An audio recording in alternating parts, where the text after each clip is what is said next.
राम राम मंडळी, नवीन एका व्हिडिओमध्ये तुमचं सगळ्यांचं स्वागत मित्रांनो. तर आज आपण गाई गुरी घेऊन आलो डोंगराला चाराला. आणि तुम्ही परवा दिवसच्या ब्लॉकमध्ये बैठला असाल तर इथं काय काय पाणी नव्हतं. आज पाणी काळो भरो आले. पाऊस बऱ्यापैकी झाला आमच्याकडे धाराशिव जिल्ह्यात.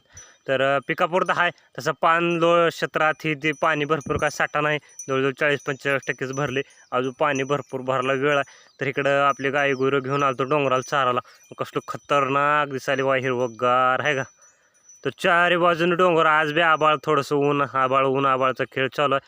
तर एकदम हिरवगार गार्डनमध्ये दिसाले. तर कसं काय नजारा सांगा कमेंट बॉक्समध्ये. तर व्हिडिओ आवडल्यास लाईक कर जावा, चॅनल कोण नवीन आला असाल तर नक्की सबस्क्राईब कर जावा. तर ब्लॉग कंटिन्यू बघत जावा. आपले छोटे मोठे ब्लॉग आपली शेतीकली ही राहते ती. तर कसं काय नजारा सांगा. तर आलतो आपली गाई बैली घेऊन चाराला मस्तपैकी डोंगराला, म्हणजे टाका एक छोटासा व्हिडिओ बनवून. तर उद्या भेटू नवीन एका व्हिडिओमध्ये. तो पण सगळ्यांना ओके, धन्यवाद.